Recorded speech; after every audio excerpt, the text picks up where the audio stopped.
بسم اللہ الرحمن الرحیم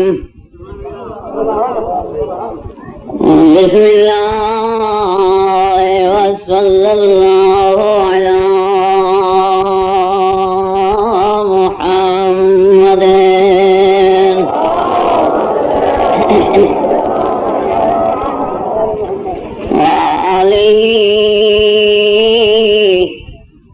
وفوض أمري إلى الله إن الله بصير بالعباد فوقاه الله سيئات ما مكروا لا إله إلا أنت سبحانك إني كنت من الظالمين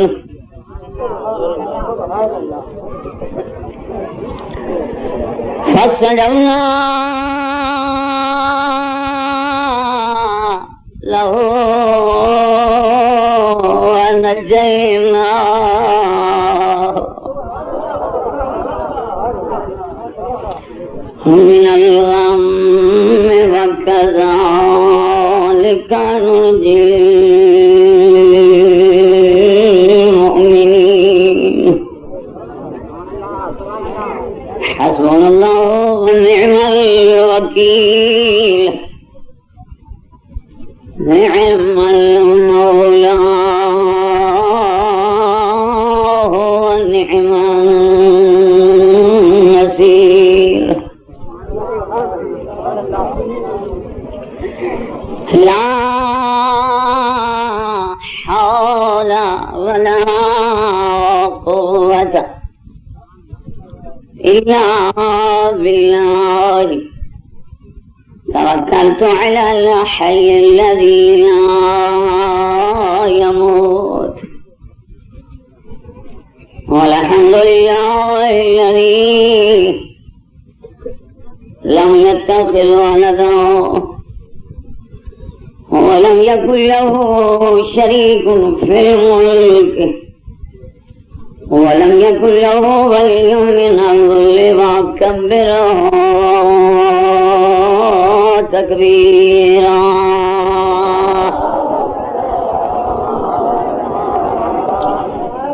الحمد لله رب العالمين والعاقبة للمتقين ثم الصلاة والسلام على النبي الأمي المكي مدني ابن القاسم محمد وعلى آله الطيبين الطاهرين المعصومين ولعنة الله على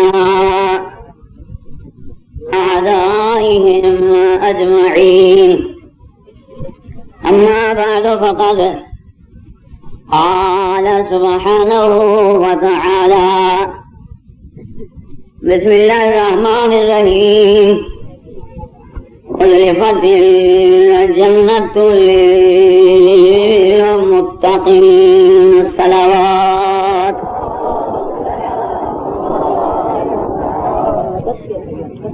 پروردگار کی یہ مجلس ہے اس میں ابھی کچھ ٹائم باقی ہے.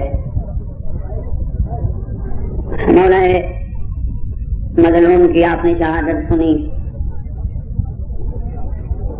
چوک بازار کی مجلس ہے. چاہتا ہوں کچھ پیغام اہل اسلام تک پہنچا دوں.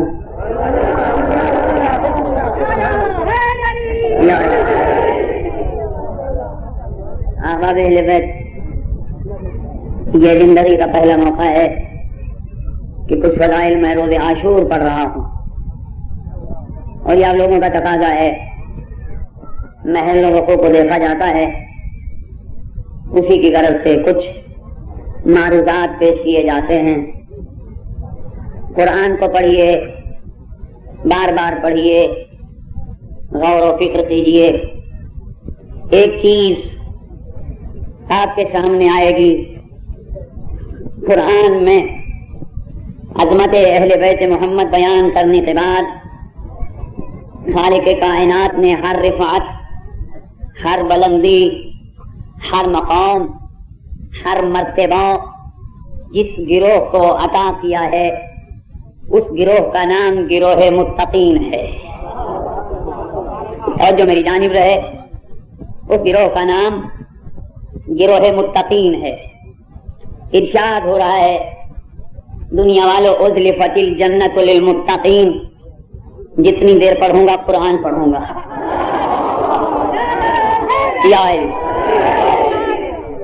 دنیا والوں میں نے اپنی جنت کو متقین کے لیے سجایا ہے۔ معلوم ہوا متقین نہ ہوتے تو جنت نہ سجائی جاتی۔ دوسرے مقام پہ ارشاد ہے الف لام میم ذالک الکتاب لا ریب فیہ ھدی للمتقین۔ یہ کتاب جو ہم نے ساعت عرش سے نازل کی ہے، یہ صحیفہ آسمانی جو عرش سے نازل ہوا ہے، اس میں کسی قسم کا کوئی شک و شبہ نہیں ہے، لا ریب کتاب ہے، بے عیب کتاب ہے، کسی قسم کا اس میں کوئی شک نہیں ہے۔ یہ کتاب ہر کسی کو نہیں، صرف ہدایت عطا فرماتی ہے متقین کو۔ معلوم ہوا قرآن ہدایت عطا کرے متقین۔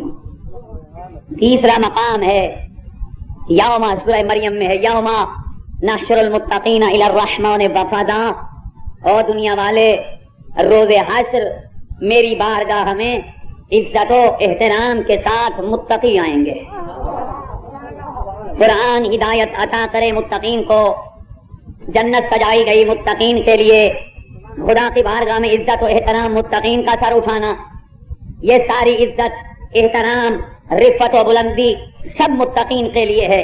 پہلے مسلمہ بات سن لو جو پورے عالم میں مشہور ہے، کبھی آپ نے فکر کی، کبھی آپ نے سوچا، اور عزاداران حسین رب کعبہ کی قسم، شرق سے لے کر غرب تک، شمال سے لے کر جنوب تک، سراج سے لے کر سریا تک، اس پورے عالم رنگ بو میں سوائے علی کے شیعوں کو اور کسی کو یہ توفیق حاصل نہ ہو سکی کہ وہ اپنے امام کو امام المتقین کہہ دے۔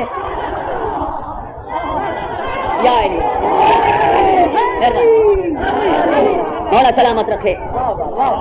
یہ اعزاز ہم گناہگاروں کو حاصل ہے، یہ مقام ہم گناہگاروں کو حاصل ہے، یہ مرتبہ ہمیں حاصل ہے، یہ رفعت ہمیں حاصل ہے، یہ بلندی ہمیں حاصل ہے۔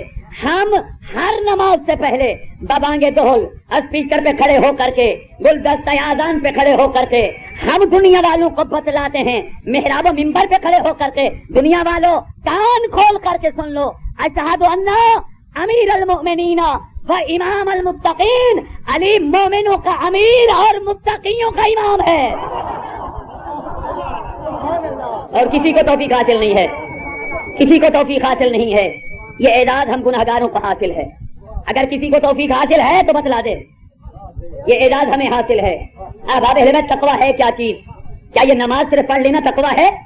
نہیں، یہ اچھا عمل ضرور ہے، جنت میں لے جائے گا، مسلمان ہے، مسلمانیت کا تقاضا ہے، احباب اہل بیت جنت ضرور لے جائے گی، ضرور لے جائے گی نماز، رب کعبہ کی قسم۔ اگر یہی نماز حسین کی محبت سے خالی ہے تو بے فائدہ ہے، علی کی محبت سے خالی ہے تو بے فائدہ ہے، محمد مصطفیٰ کی محبت سے خالی ہے تو بے فائدہ ہے۔ اسی لیے خدا فرماتا ہے، دیکھو ہذیان نہ بکو، اگر صرف جنت نماز پہ ہوتی تو میں 72 فرقے کے لوگوں نمازیوں کو جنت میں نہ بھیجتا، کبھی نہ ان کو وہ میں کرتا، کبھی بھی ان کو جنت تو کیا میں جہنم میں دھکیل دوں گا، ان کو میں جہنم نہ بھیجتا۔ اگر جنت نماز پہ صرف ہوتی، خدا فرماتا ہے میں 72 فرقے کے نمازیوں کو جہنم میں نہ بھیج دیتا۔ معلوم ہوا صرف جنت تقوی کا معیار نہیں ہے، توجہ فرما رہے ہیں، تقوی کا معیار جنت نہیں ہے۔ پھر آگے دیکھیں، اصول دین ہیں، اصول دین 5 ہیں۔ نبوت اور امامت سے سب سے پہلا درجہ توحید کے بعد عدل کا ہے، کیا عدل اختیار کرنا تقوی میں شامل ہے؟ خدا ارشاد فرماتا ہے نہیں، یاد رکھو اعدلوا هو اقرب للتقوی، عدل اختیار کرو تقوی کے قریب ہو جاؤ گے۔ معلوم ہوا عدل اختیار کرنا تقوی کے قریب کرتا ہے لیکن تقوی نہیں ہے۔ توجہ فرما رہے، آگے بڑھتے ہیں، تعفو هو اقرب للتقوی، لوگوں کی لغزشیں معاف کر دو تقوی کے قریب ہو جاؤ گے۔ معلوم ہوا معاف کر دینا کسی مومن کی غلطی کو تقوی نہیں ہے، تقوی کے قریب کرتا ہے۔ پروردگار تقوی کیا ہے؟ خداوند عالم ارشاد فرماتا ہے دیکھو تقوی ایک ظاہری چیز نہیں ہے، تقوی کا تعلق مجھ خدا سے ڈائریکٹ ہے۔ توجہ فرما رہے، پروردگار آخر تقوی ہے کیا چیز؟ ہم جو قربانی کے جانور ذبح کرتے ہیں، پروردگار ان کا خون، اس کا گوشت تیرے پاس پہنچتا ہے؟ خدا فرماتا نہیں پہنچتا، ولیکن ینالہ التقوی، نہ گوشت پہنچتا ہے نہ خون پہنچتا ہے۔ ہم لاکھوں روپے خرچ کرتے کروڑوں روپے، پروردگار ہمارے رہ گئے؟ خدا فرماتا ہے نہیں، میرے پاس وہ تقوی پہنچتا ہے جو تمہارے دلوں کے اندر موجود ہے۔ میری جانب دیکھتے ہیں اب ادارے دار روکنا بند کر دیں، میری جانب دیکھیں، میرے پاس وہ چیز پہنچتی ہے جو تمہارے دلوں میں تقوی موجود ہے۔ معلوم ہوا تقوی کا معیار کچھ اور ہے۔ آباد اہل بیت اور آگے بڑھتے ہیں، پروردگار تو ہی خود بتا تقوی کیا ہے؟ خدا ارشاد فرماتا ہے دنیا والوں، من یعظم شعائر اللہ من تقوی القلوب، جو شاعر اللہ کی تعظیم کرے وہی دل کا متقی ہوتا ہے۔ ابھی میں سمجھا نہیں سکا آباد اہل بیت شاعر اللہ ہیں کیا؟ رب کعبہ کی قسم، خدا ارشاد فرماتا ہے الصفا والمروہ من شعائر اللہ، صفا اور مروہ شاعر اللہ ہیں۔ پروردگار وہ کیوں؟ خدا ارشاد فرماتا ہے جیسے میری قنیل ہاجرہ دوڑی تھی، جس کے پاس دولت موجود ہے، آنے جانے کا خرچہ موجود ہے، میں نے اس پر حج کو واجب قرار دیا ہے۔ حج واجب ہوتا ہے، نہیں کرتا وہ مسلمان نہیں یہودی مر جاتا ہے۔ جس پر حج واجب ہے نہ کرے وہ مسلمان کی موت نہیں مرتا، وہ یہودی کی موت مرتا ہے۔ پروردگار وہ کیوں؟ خدا ارشاد فرماتا ہے کہ میری قلیل ہاجرہ کا عمل مجھے پسند آیا، میں نے ہر استطاعت رکھنے والے انسان پر اپنے حج کو واجب قرار دیا ہے۔ جب تک میری قلیل کی طرح دوڑے نہیں میں اس کا حج قبول نہیں کرتا۔ توجہ میری جانب رہے، اس کا حج قبول نہیں کرتا، اس کی موت یہودی کی موت ہوتی ہے۔ آباد اہل بیت اب ہے کیا؟ جناب ہاجرہ کنیز تھی، رسول کے عقد میں آئیں، نبی کا حرم بنی، آباد اہل بیت معصومہ نہیں تھی۔ رب کعبہ کی قسم، اب کیا ہوا؟ زوجہ اور شوہر کا رشتہ کیا ہے؟ دو بول پڑھو رشتہ منسلک ہو جائے، دو بول کہو رشتہ ٹوٹ جائے۔ ارے جس کا کسی معصوم سے ٹوٹ جانے والا رشتہ ہے اس کے عمل کو خداوند عالم نے شاعر اللہ سے تشبیہ دی ہے۔ وہ زہرا جو خود معصومہ، جس کا بابا نبی، شوہر امام، بیٹے امام، ان کی یاد منانا تقویٰ نہیں ہے تو کیا ہے؟ یا مولا سلامت رکھے، مولا آباد شاد رکھے۔ آباد ہے میں قریب آ گیا اپنے مقصد کے، بالکل قریب آ گیا ہوں۔ اب توجہ میری جانب رہے، رب کعبہ کی قسم اعتراض ہوتا ہے، شیعہ شبیہ برآمد کرتے ہیں، سٹیج حسین کی قسم خالق کائنات کے دین کا مکمل دار و مدار ہے ہی شبیہ پہ۔ توجہ فرما رہے ہیں، ہے ہی شبیہ پہ۔ بیت المعمور جہاں ملائکہ منہ کر کے نماز پڑھتے اللہ کی عبادت کرتے ہیں، آباد اہل بیت بعین ہی اسی کے نیچے اسی زمین پر بیت المعمور کی تشبیہ ہے کعبہ، شبیہ ہے کعبہ جس پر انسان منہ کر کے نماز پڑھتے ہیں، اور اس کی شبیہ ہے مسجد نبوی۔ باقی کائنات میں بکھری ہوئی ساری مسجدیں اس کعبہ کی شبیہ ہیں۔ ارے جس خدا کا مکمل دین شبیہ کے ارد گرد گھومتا ہے وہ ہم سے پوچھے گا کیا کر رہے ہو؟ توجہ فرما رہے ہیں آباد اہل بیت، رب کعبہ کی قسم، یا علی یا علی یا علی۔ آگے سنیے، جناب نوح کے پاس شیطان آیا، نوح نے دیکھا، فرماتے ہیں شیطان کتنا کم وقت ہے تو، ارے تو نے ایک سجدہ نہ کر کے ہزاروں سال کی عبادت ضائع کر دی۔ عرض کرتا ہے اللہ کا نبی تو چونکہ شجرۃ الانبیاء ہے، شیخ الانبیاء ہے، تیری بڑی عظمت ہے، تو کہتا ہے کہ خدا کی توبہ کا دروازہ کھلا ہوا ہے، آیا میں اگر توبہ کروں اس وقت میں بھول گیا تھا، کیا میری توبہ قبول ہو جائے گی؟ جاگنا ذرا، یہ سنی کتابوں میں تفاسیر کو اٹھا کر کے دیکھ لیجئے گا۔ جناب نوح عرض کرتے ہیں پروردگار یہ اپنے کیے پہ نادم ہے۔ کیا ہوا اس سے؟ نادم ہے، پریشان ہے، کیا توبہ کا دروازہ اس کے لیے کھل سکتا ہے؟ خدا ارشاد فرماتا ہے میرا نبی تیرا دل چھوٹا نہ ہو، لیکن میں اس کم وقت کو سمجھتا ہوں یہ پھر بھی باز نہیں آئے گا، باز نہیں آئے گا، پروردگار معافی کے لیے آمادہ ہے، فرماتے ہیں تیرا دل چھوٹا نہ ہو جائے، اس کو کہے آدم نہ صحیح، کیا آج آدم کو سجدہ کرے گا؟ میں اس کے گناہ معاف کر دیتا ہوں۔ جناب نوح فرماتے ہیں شیطان، خدا کہتا ہے آج آدم کو سجدہ کر دے، میں تیری شیطانیت کے گناہ معاف کرتا ہوں۔ کہتا ہے جس کو زندگی میں نے سجدہ نہیں کیا تھا، آج مرے ہوئے کو سجدہ کیسے کروں؟ کہتے پروردگار کہتے مرے ہوئے کو سجدہ کیسے کروں؟ پھر سرکار نوح فرماتے ہیں پروردگار کہتا ہے آدم تو مر کھپ گیا، سجدہ کسے کروں؟ خدا ارشاد فرماتے ہیں آدم نہ صحیح، آدم کی قبر تو موجود ہے، جاگنا حلالیو میری جانب دیکھنا، آدم کی قبر موجود ہے، فرماتے ہیں آدم کی قبر موجود ہے، سجدہ کرے گا؟ اپنے دل میں کہتا ہے اور جس کو زندگی میں سجدہ نہ کیا اس کی قبر کو کیسے سجدہ کروں؟ ارے نوح نہ جانے قبر کہاں ہے، وہاں تک جاتے جاتے جاتے میرا جگر پھٹ جائے گا، یہیں پہ کوئی اسباب پیدا کرو، مجھے توبہ، میرے لیے توبہ کے دروازے کھل جائیں، مجھے معافی مل جائے۔ پروردگار کہتا ہے یہیں پہ کوئی اسباب پیدا کرو۔ خدا ارشاد فرماتا ہے نوح میں نے کہا نہیں تھا یہ بڑا کم وقت ہے، جا پھر بھی اس کو چھوپ دیتا ہوں، اس کو کہے آدم کی قبر تک نہیں جا سکتا، یہاں مٹی کا ڈھیر بنا ہے، آدم کی قبر کی شبیہ بنائے، سجدہ کرے، میں گناہ معاف کرتا ہوں۔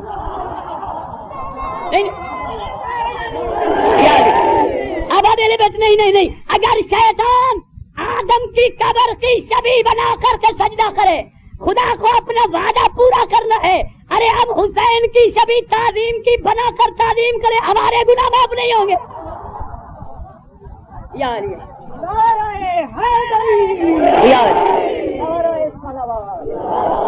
صلی علی محمد۔ نہ کہا کرو کسی کو کافر، رب کعبہ کی قسم یہاں سارے مسلمان ہیں، نہ کہو کسی کو کافر، یہاں سارے مسلمان، کیوں کہتے ہو کسی کو کافر؟ یہاں سارے مسلمان ہیں، رب کعبہ کی قسم، کافر تو وہ ہوتا ہے جس کا ایمان کافر ہو، اور جو فرما رہے ہیں حوالے سارے کافر ہیں۔ دیواروں پہ لکھنے کی ضرورت کیا ہے؟ ارے دیواروں پہ تو وہ لکھے جس کے بارے میں قرآن میں نہ لکھا ہو، کیوں لکھے؟ کسی وقت کہتے صحابہ کو نہیں مانتے، میں نے اپنی پچھلی تقاریر میں بھی آپ کی خدمت میں پیش کیا تھا، وہ ملعون ہے انسان جو نبی کے نیک صحابیوں کا دشمن ہو، وہ خبیث ہے جو نبی کے نیک صحابیوں کا دشمن ہو، وہ بدماش ہے جو نبی کے نیک صحابی کا دشمن ہو۔ رب کعبہ کی قسم جو صحابی کو نہ مانے وہ بھی بدماش ہے، اور جو بدماش کو صحابی کا وہ بھی بدماش ہے۔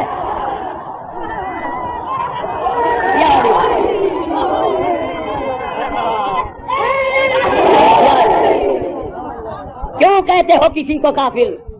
مت کہو سارے مسلمان ہیں۔ نبی کے صحابہ کی عظمت یہ ہے کہ ان کی نعلین شیعوں کے سر کا تاج ہے۔ رب کعبہ کی قسم دماغ خراب نہیں تھا سرکار بوذر غفاری کا، رسول کا مقتدر صحابی تھا، سفید ریش والا صحابی تھا، گارنٹڈ صحابی تھا، عظمت والا صحابی تھا۔ فرماتے تھے او دنیا والو، ایسے سرکار پیغمبر نے جس کے بارے میں فرمایا زمین نے اسے اٹھایا نہیں، آسمان نے کسی ایسے شخص پہ سایہ کیا نہیں جو میرے بوذر صحابی سے زیادہ سچا ہو۔ سچا صحابی ہر انصار کے دروازے پہ صبح کے اوقات میں دروازہ کھٹکھٹاتا ہے، دستک دیتا ہے، بیل بجاتا ہے، آواز دیتا ہے، کہتا ہے یا معاشر الانصار ادبوا اولادکم بحب علی ابن ابی طالب، اور انصار کا گروہ اپنے دودھ پیتے بچے کا امتحان لو علی کی محبت کے ساتھ، جو انکار کرے اس کی ماں کے کردار کی تفتیش کرو۔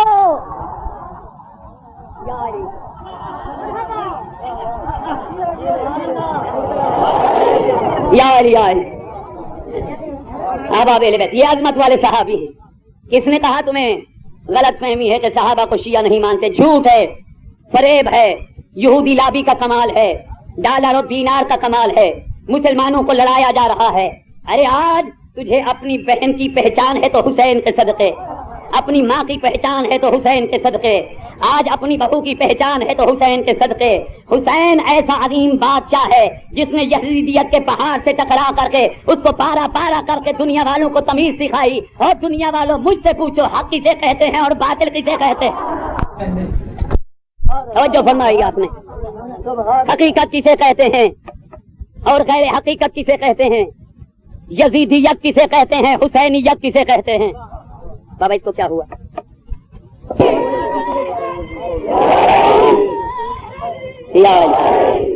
مولا سلامت رکھے. ذرا ہٹ کر کے بیٹھے سوا یک زباں ہو کر کے احباب اہل بیت آپ دہرائیں انا للہ و انا الیہ راجعون. شیعو میں نے صرف تمہیں پیغام دینا ہے کہ آپ کا مولا حسین مارا گیا. شیعو سکینہ یتیم ہو گئی. شیعو زینب کے سر سے چادر چھن گئی. شیعو زینب کا کوئی باقی نہیں رہا. شیعو اعلان ہوا لوٹو تبرکات. اپنے گھر واپس چلا جائے گا. رونے والا اپنی بچوں سے، اپنے عزیز رشتہ داروں سے، اپنے بچوں سے یقیناً تیری ملاقات ہوگی، یقیناً تیری ملاقات ہوگی. زینب کا کوئی باقی نہیں رہا، کوئی باقی نہیں رہا. اور رونے والوں ایک طرف خوشی کے ترانے بج رہے ہیں، ایک طرف خوشی کے ترانے، دوسری طرف مقتول کی بہنیں گریا کر رہی ہیں، رو کر کہتی ہیں حسین تیرے مجھے یتیم نہیں مل رہے. حسین کوئی پہرا دینے والا نہ رہا.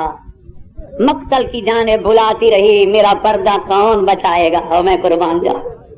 احباب اہل بیت اسی کو کہتے ہیں شام غریباں. شوہر والی کا شوہر نہیں ہے، بہن کا بھائی نہیں ہے، اور ہونے والوں ماں کا بیٹا نہیں ہے. ریت کے ٹیلے ہیں، کہیں علی اکبر پڑے ہوئے ہیں، کہیں قاسم کے ٹکڑے پڑے ہوئے ہیں، کہیں پہ عباس کے شانے پڑے ہوئے ہیں. کوئی پوچھنے والا نہیں ہے. عزادارو آج نہیں گریا کرو گے تو کب کرو گے؟ رونے والوں مقتول کی بہنوں کے بال کھلے ہوئے ہیں. حق نہیں خدا کے لیے. سادات کا آخری پرسہ ہے اپنے حاجات، اپنی آرزویں دل میں لے کر کے زینب کی غربت کو یاد کرتے ہوئے گریا کرو. زینب کے بال کھلے ہوئے ہیں. رونے والوں شرابی شراب پی رہے ہیں. مقتول کی بہنیں چپ کر کے دیکھ دیکھو اللہ. بیوی فرماتی ہیں سجاد ذرا شمر کو میرے سامنے سے ہٹا. کہتی ہے سجاد کمینہ میرے سامنے آ کر کے ہنستا ہے. اور میرے اکبر کے قاتل کو ہٹا، میرے قاسم کے قاتل کو ہٹا. مولا سلامت رکھے، مولا گریا قبول کرے. رونے والوں خدا گواہ بلاتی رہی میرا پردہ کون بچائے گا، کون بچائے گا. رونے والوں جس وقت زینب نے جلی ہوئی چوب اٹھائی، سنو گے رونے والوں علماء فرماتے ایک خیمہ جلتا تھا بیویاں دوسرے خیمے میں، دوسرا جلتا تھا بیویاں تیسرے خیمے میں. رونے والوں علماء فرماتے نہیں، ایک نہیں ملعونوں نے چاروں جانب آگ لگائی. شعلے بلند ہوئے. بی بی فرماتی ہے سجاد میں کہاں جاؤں، اور میرے بیٹے میری چادر نہیں ہے. ارے شرابیوں کا جم غفیر ہے، میں کہاں جاؤں. مولا فرماتے ہیں پھوپھی اماں باہر نکل جاؤ. رونے والوں علماء نے لکھا مسلم کی یتیم بیٹی عاتقہ نکلنا چاہ رہی تھی دروازے سے، لیکن شعلے جو بلند ہوئے جان بچانے کے لیے بیوی پچھلی جانب سے نکلی. رونے والے جیسے ہی عاتقہ نکلی، جیسے ہی میدان میں قاسم پامال ہو گیا. ارے عاتقہ کی لاش ٹکڑے ٹکڑے ہو گئی. بی بی کہتی ہے سجاد مسلم کی بیٹی مر گئی. بھائی حضرت اللہ بلاتی رہی میرا پردہ کون بچائے. رونے والوں کچھ فوجیوں کا دستہ کربلا آیا. کہتے ہیں عمر ابن سعد جنگ ختم ہو گئی، کہتے ہیں ہاں مارے گئے ان بہنوں کے بھائی جو اپنے بھائیوں کی آز پہ کربلا پہنچی، کہتے ہیں ہم نصیب نہ ہو سکی یہ جنگ، ہمیں بھی کوئی آرڈر دے، ہم بھی کام کر کے کوئی انعام حاصل کریں۔ اے اولاد والو، اس نے کہا تم ایسا کرو، اصغر کی لاش نظر نہیں آ رہی، اولاد والے کسی کے جگر پہ چوٹ لگے باپ کر دینا، کہتا تیز نوکو والے نیزے اٹھا، ارے جا کر کے کربلا کی زمین سے اصغر کو برآمد، اجرکم اللہ۔ بس بھائی رونے والے، اب یہ ملعون چلے اصغر کو ڈھونڈنے کے لیے، دعا کیا کر کوئی اتنا غریب نہ ہو جیسے رباب غریب ہوئی۔ چپ کر کے ماں دیکھ رہی ہے، بہن سکینہ دیکھ رہی ہے، رونے والے علماء نے لکھا اصغر تیر کے ساتھ، اصغر نیزے کے ساتھ ایسے باہر آئے جیسے سوئی کے اوپر پھول ٹانکا جاتا۔ سکینہ کہتی ہے اماں او میرا بھائی دوبارہ شہید ہو رہا، اجرکم اللہ۔ بس بھائی رونے والے، زیادہ نہیں پڑھ سکتا، رونے والوں، ملعونین کی بز میں مشورہ ہوا، کمینے بشری تقاضے سے بعید ہے، آج چوتھی رات ہے، یتیم بچے بیوہ عورتیں باقی ہیں، جن کے ساتھ جنگ تھی وہ مارے گئے، ان بچوں کا کیا قصور ہے، جلدی کرو ان کو پانی دو۔ رونے والے غیرت مندو، میرا جملہ یاد رہا، رات بستر پہ بھی ضرور روئے گا۔ کمینے کہتے شمر یہ بتا وہ زینب کے جا کر کے پاس پانی پہنچائے گا، رو کے کہتا ہے کمینے اندازہ کرو، ارے میں پانی لے کر کے جاؤں، زینب مر جائے گی لیکن پانی نہیں پیے گی، مر جائے گی لیکن پانی نہیں پیے گی۔ رونے والے کہتا ہے اگر بھیجنا بھی ہے ایسا کرو، ہور کی بیوی کو بلاؤ، جا کر کے خاندان رسول کو کچھ پانی دے۔ رونے والے ایک سپاہی چلو، ہور کی بیوی کے خیمے کے قریب آیا، رات کا ٹائم ہے، ہور کے چچا زاد بھائی نے دیکھا، آنے والے کے گریبان کو پکڑا، رو کے کہتے کمینے ارے تو نے ہر بہن کو زینب سمجھے اور میری بات کے خیمے کے قریب کیوں ہے؟ رکم اللہ کہتا یہ بات نہیں ہے، میں تو بلانے کے لیے آیا ہوں۔ رونے والوں، پانی ملا، بھنے ہوئے دانے ملے، مشالیں جلائیں، لے کر کے چلی، آگ کے شعلے بلند ہوئے۔ فضا کہتی ہیں زینب جی اماں اگر نجف سے علی کو بلانا ہے تو بلا، زینب عباس کو زندہ کرنا ہے تو کرا، کیوں اماں؟ کہتی ہے پھر شامی لوٹنے کے لیے آ رہے۔ رونے والا بھی یہ کچھ قدموں کے فاصلے پہ تھی، زینب نے چوب خیمے کی اٹھائی، رو کے کہتی رونے والے جب یہ آواز نجف تک پہنچی، علامہ صادق حسن کا جملہ ہے، دور سے ایک گھوڑا سوار قریب آیا، فضا کہتی آنے والا کل لوٹ لینا، ہمارا کچھ باقی نہیں رہا، آنے والا بڑا، رو کے کہتی ہے زینب باد علی کو بلا، ارے آنے والا نہیں رکتا، رونے والے زینب آگے بڑھی، کوچ میں ہاتھ ڈالا، رو کے کہتی آنے والا واپس چلا جا، میں عباس کی بہن ہوں، اور رونے والے کوچ میں ماتھا لگا، رو کے کہتے زینب دوبارہ بتا تیرے بھائی کا نام کیا ہے؟ کہتی ہے میں لٹ گئی، میرا بابا علی نجف سے آ گئے، اور میرے سر پہ چادر نہیں ہے، اور میں علی کی بیٹی ہوں، رونے والے ساری بیویاں ملی لیکن سکینہ نے سلام کیا پھر واپس پلٹی. مولا فرماتے سکینہ دادا ملنے آیا, ارے مجھے بھی گلے لگا, رو کے کہتی ہے دادا اپنی بیٹی نے بلایا, ارے نجم چھوڑ کر کے چلے آئے اور میں قرآن سر پہ رکھ کے کہتی رہی نہ مارو ماتوں میں حسین.